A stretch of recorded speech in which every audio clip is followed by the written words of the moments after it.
the chairman of IPAC and other council members, distinguished discussant, distinguished invited guests, ladies and gentlemen.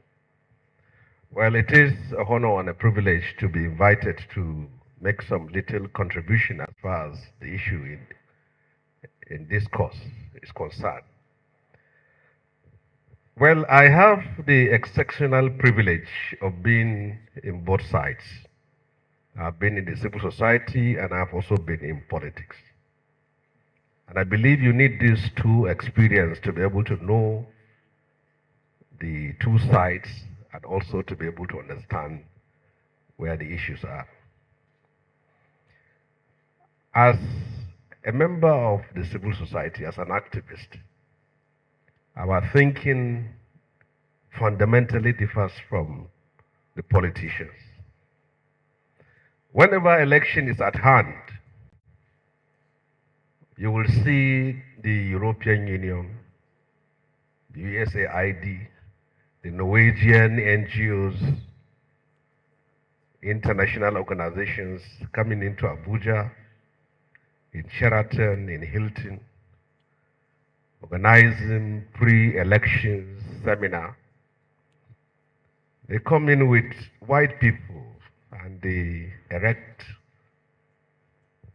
slides and lecture us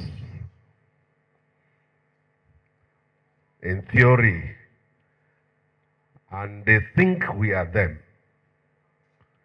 And they think that what happens there is also what is going to happen here. But you see, my experience in both sides tells me that I am still trying to find out if there is any electoral reform that a Nigerian politician cannot circumvent. I doubt it. Every inch of Nigerian political territory is controlled by a politician, even this, where this hotel is. There is no ungoverned spaces in politics. You see where the bandits are, Bello Truji and others. There's a politician that knows and controls the polling booths in those areas.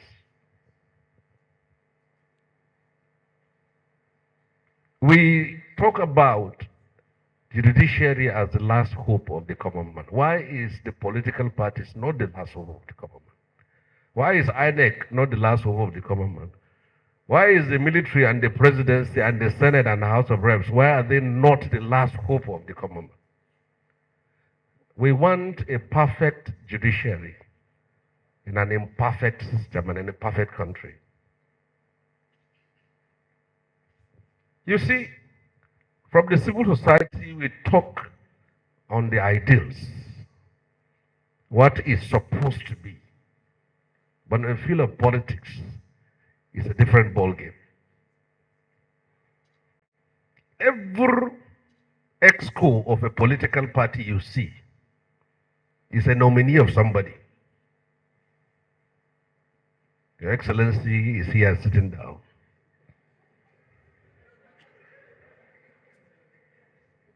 From the congresses to the primary elections to the general elections is a control process. You see Lugbe, you see Yanya. Or where we are today, if you want to know who control this ward, just attempt to paste your posters around this area. They will call you on phone and tell you, have you consulted with A or B or C?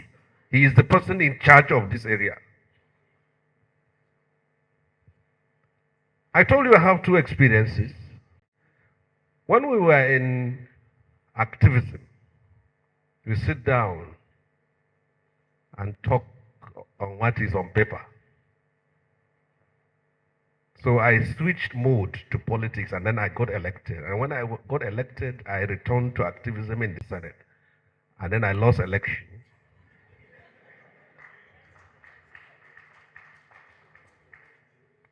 You see, in the field of activism, we have set of ideals that this is wrong and this is right. Politicians don't have that.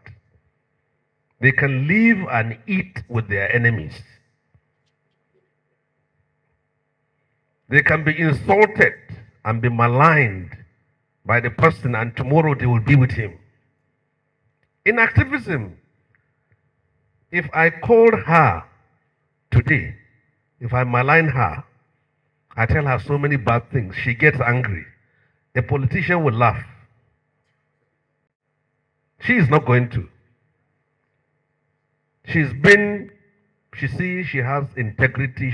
A politician don't think like that. So I will say this. We expect so much from our judiciary. We do make example in the past.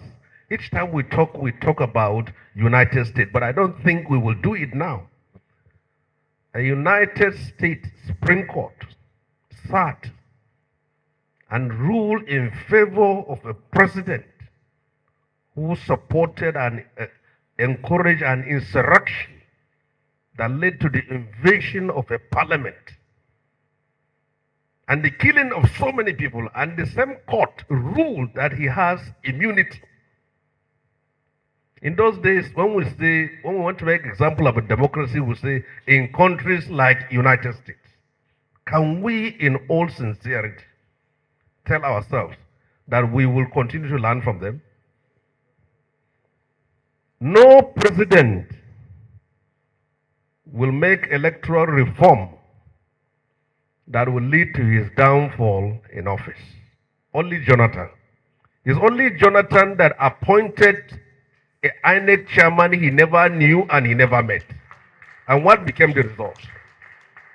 It's only Jonathan that introduced a data capturing machine and ended up being captured. Please, thank you very much. Distinguished ladies and gentlemen, as demanded, I have only 2 minutes, so I will stand on the existing protocol. But permit me to recognize the chairman of the Interparty Advisory Council, Mr. Ntali, and thank you very much for inviting all of us. For the first time, almost all the IPAC chairmen are being invited to this particular program, and that is a kudos to you. Congratulations and thank you so much. And the panel of the panelists here, thank you very much. Ladies and gentlemen, a little bit of history. 5 political parties sat down and worked for 18 months to develop the code of conduct of the Interparty Advisory Council. Nobody was given any single money. Those political parties were the NCP, the BMPP represented by Professor Nnaji, PDP, and then PSP, then MRDD. Mr. Professor Nnaji is the first pioneering chairman of the Interparty Advisory Council, and my humble self, the secretary of the Interparty Advisory Council. The major reason why IPAC was formed was this.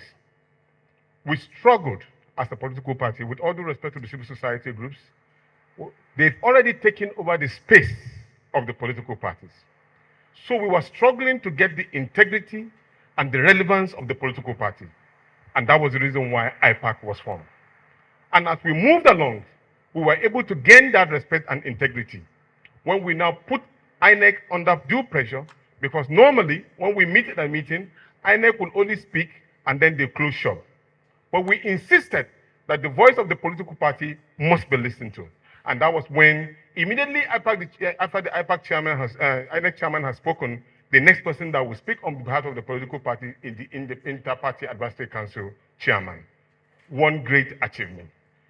Interestingly also, we got an institution, the first institution in the whole of Africa, under the UNDP, and I must also mention that the pioneering people who really midwife the IPAC in history were the IRI, that is the Institute of Rebel Collecting Institute. And then we got UNDP, who supported us to have a political institute in NIPS. That political institute is there. We've been able to train chairmen, secretaries, political party leaders, every leader of the political party down to the local government who have been trained at NIPS. Another achievement of IPAC. But then, ladies and gentlemen, it is very important to note that the whole idea about the IPAC was a code of conduct. The code of conduct was built around the fact that we want to have integrity as political parties. They've called us people who don't have integrity, that we see our brothers and sisters that were in terms of leadership of the political party. They call us all kinds of names. So we decided that the code of conduct must shape our behavior, how we do things, how we communicate with each other, so that we can get the best of us ruling some of us. This was achieved. But the problem of the code of conduct is that it likes bites. It cannot enforce. So therefore, I use this opportunity to call on those who can midwife this particular code of conduct to have a bite. Let it be enforceable. So that by the time in which you can adjudicate on matters internally, just as Professor has said, we will be able to take decisive positions and get the lead as political parties in our electoral system. Interestingly, today in our politics, if you are running for election, you must provide for electoral officers. You don't call it a name, it's a bribe, or whatever you want to call it is there. You must provide for thugs. You must provide for pen writers who will change the narrative. You must provide for the judiciary. Then at the end of it all, you provide for a political party. So obviously, at the end of it all, you are not only contesting or selling ideas to the public, you are actually dealing with these 5 cardinal points. If you don't put them in place, you can hardly win election in Nigeria. And we cannot continue in that regard. So finally, my position is this. We should give a legal bite now that IPAC is already saddled with this responsibility. IPAC should go further. Demand for electoral reform. The electoral reform, please, should be on the issue of making the code of conduct have a bite so that we can deal with ourselves. Let's control our territory. Not give food for the judiciary to eat. Let us control our own territory. Then finally, please, we must balkanize INEC. Go back to Justice Mohammed Uwais' report. Balkanize INEC to 3. Electoral Management Commission to deal with only elections. Then secondly, Enforcement Commission, which will deal with all kinds of litigation that we have. Then finally, the Deletion Commission. Possibly, we can start getting it right. Thank you very much for listening.